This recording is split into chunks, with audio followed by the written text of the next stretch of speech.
Assalamualaikum warahmatullahi wabarakatuh.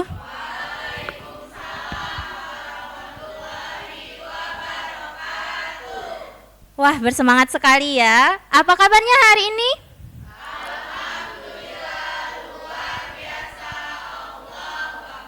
Alhamdulillah. Baik, sebelum memasuki pembelajaran, dipersilakan untuk berdoa dulu ya. Kepada ketua kelas, dipersilakan untuk memimpin doa.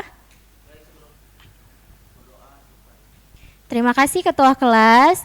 Oke, jadi selanjutnya Ibu bakal ngabsen terlebih dahulu ya. Coba dilihat dulu kanan, kiri, depan, belakangnya. Ada enggak teman-temannya yang enggak datang?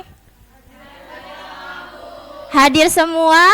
Alhamdulillah, berarti semuanya dalam keadaan sehat ya. Oke, jadi hari ini kita kembali belajar fisika, di mana fisika itu merupakan ilmu yang sangat dekat di kehidupan sehari-hari kita. Nah, hari ini kita akan belajar mengenai listrik statis. Nah, oke, jadi sebelum memasuki materi, di sini Ibu akan menyampaikan tujuan pembelajaran terlebih dahulu. Di mana tujuan pembelajarannya itu ada 3. Yang pertama, peserta didik mampu menjelaskan sifat-sifat muatan listrik dengan tepat. Yang kedua, peserta didik mampu mengidentifikasi faktor-faktor yang mempengaruhi gaya listrik dengan tepat. Dan yang ketiga, peserta didik mampu menentukan nilai gaya listrik dengan tepat. Nah, sebelum lanjut ke materi, di sini Ibu akan menampilkan satu video. Silakan untuk mengamati dan menonton videonya ya.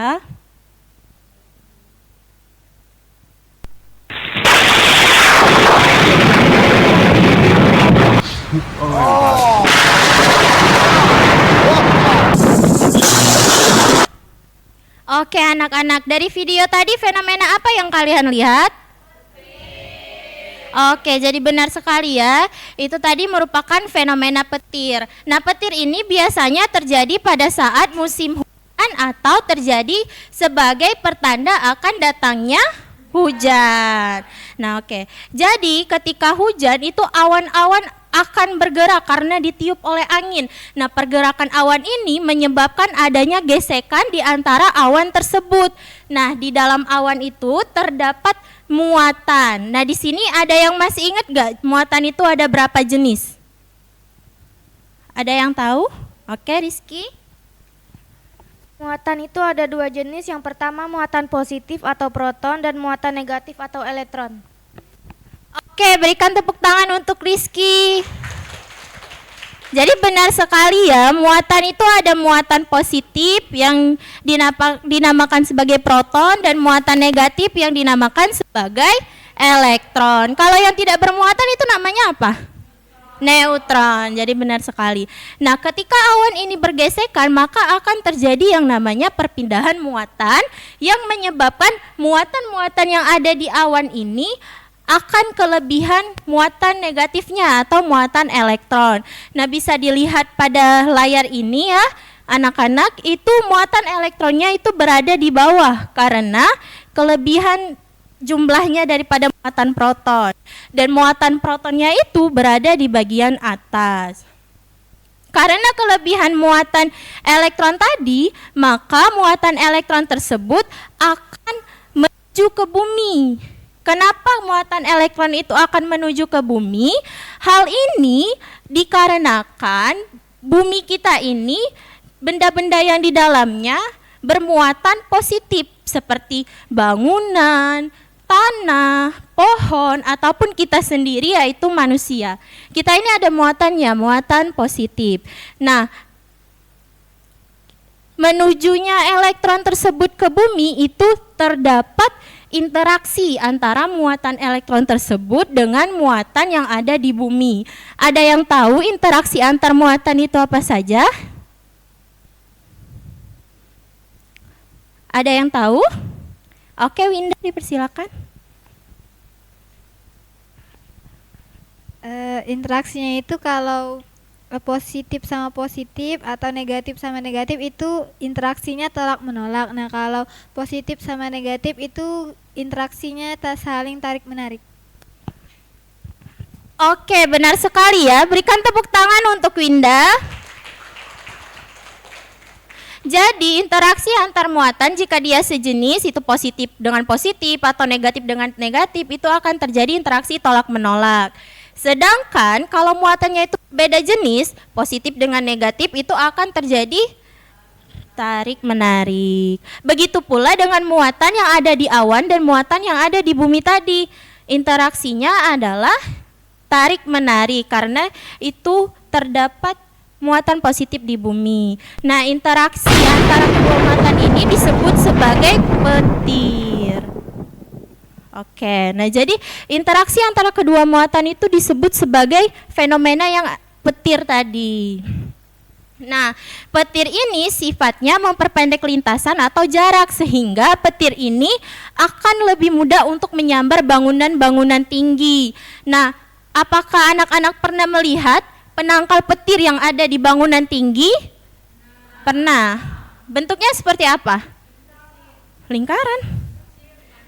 Bentuk runcing ya? Oh iya benar. Jadi Revina, bentuk penangkal petir itu runcing ya.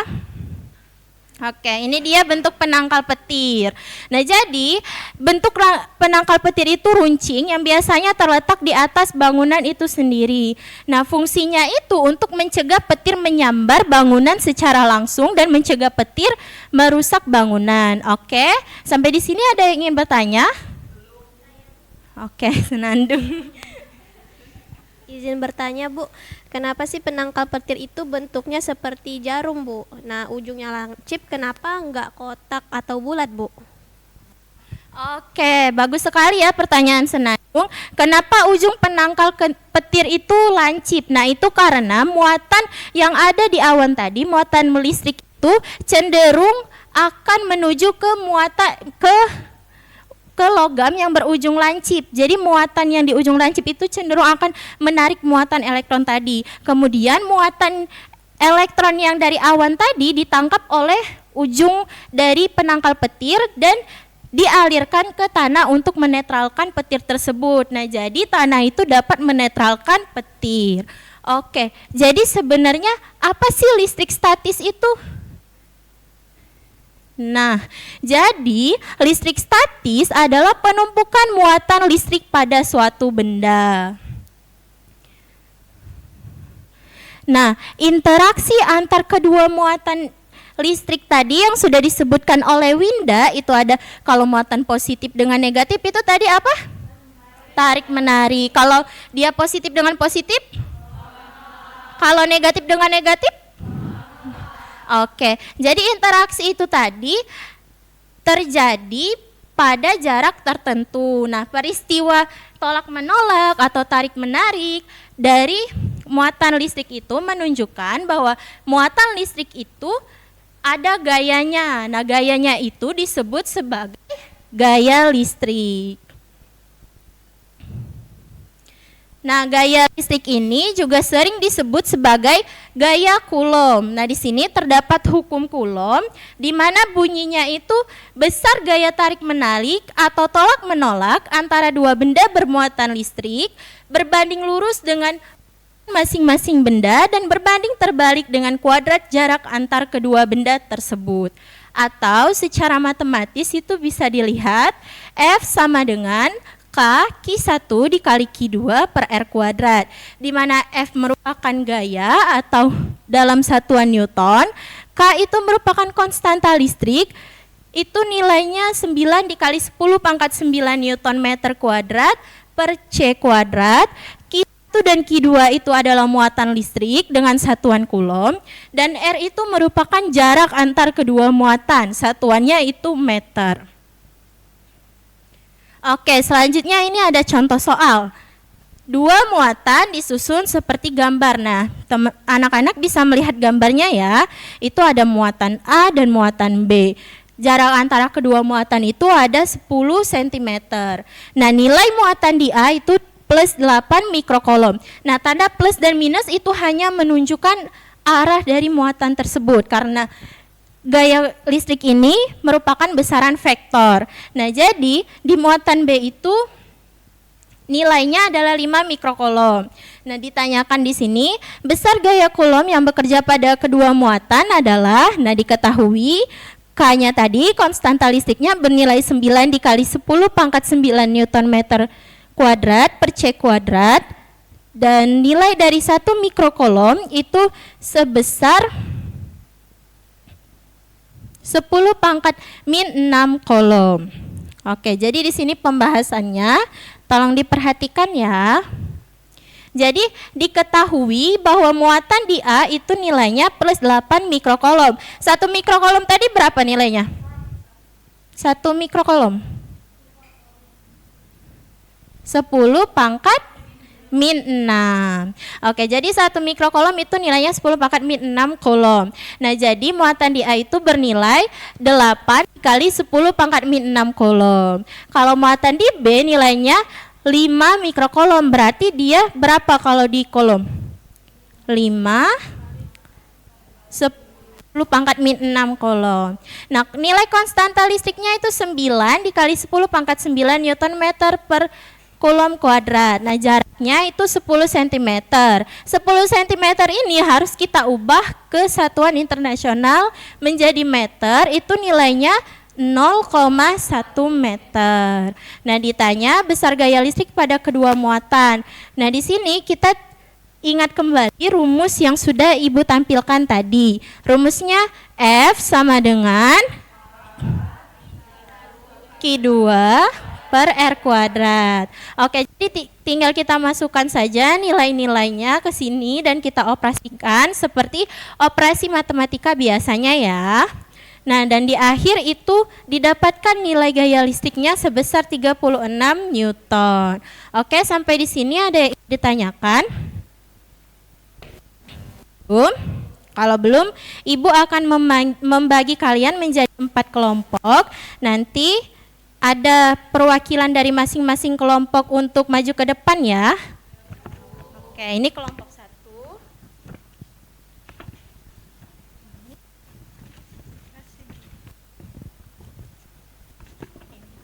Oke, silakan berdiskusi terlebih dahulu ya. Gimana, ada yang ingin ditanyakan? Belum? Oke. Sepertinya lancar semua ya menjawab LKPD-nya. Sudah selesai semua?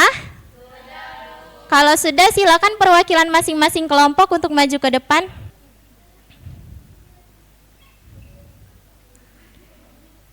Oke, silakan maju ya.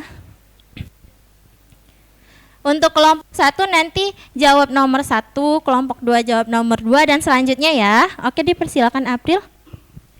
Baik, untuk soal nomor 1, jawaban dari kelompok kami.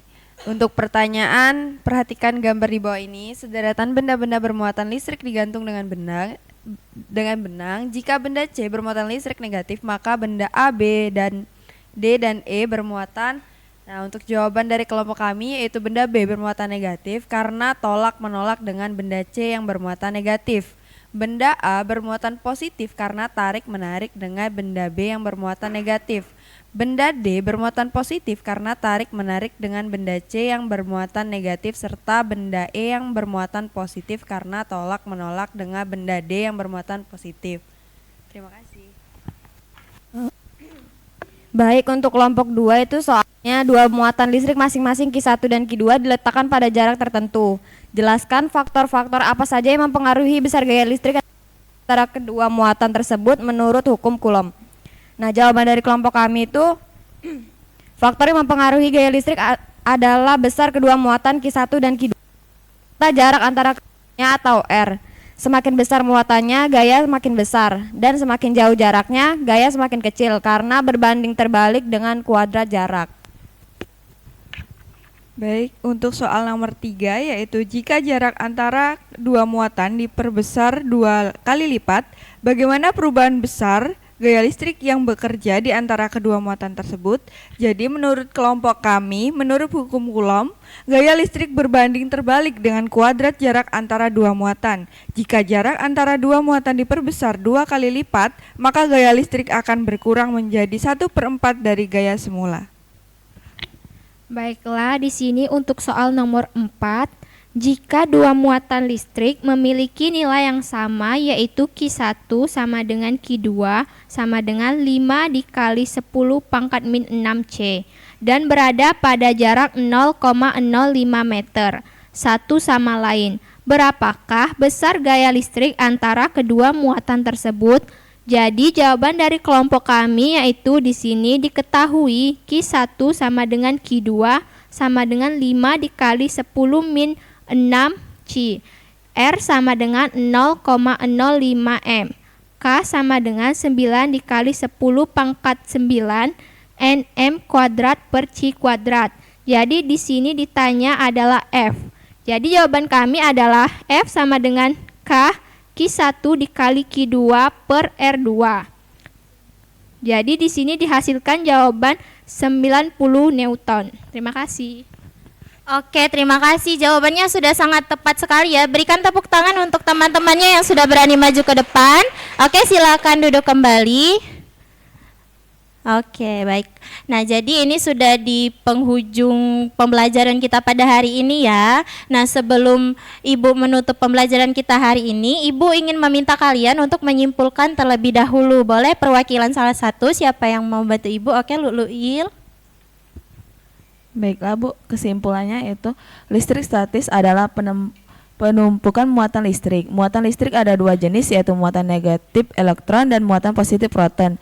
Jika muatan sejenis maka interaksi muatannya saling tolak menolak. Jika muatannya berbeda maka interaksinya muatannya saling tarik menarik. Interaksi itu menunjukkan adanya gaya listrik atau gaya Coulomb, yang dimana F sama dengan K Q1 dikali Q2 per R kuadrat.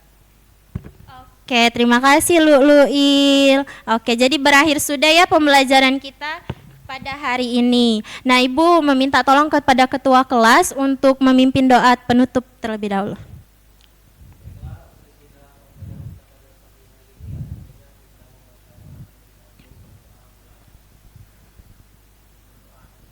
Amin. Oke, terima kasih ya atas partisipasinya hari ini. Sangat bersemangat sekali belajar fisika. Ibu mohon maaf apabila ada salah kata. Untuk minggu depan jangan lupa belajar mengenai hukum Gauss ya, karena kita akan mempelajari mengenai hukum Gauss. Boleh dibaca-baca dulu di rumah. Oke, sekian Ibu akhiri. Wassalamualaikum warahmatullahi wabarakatuh.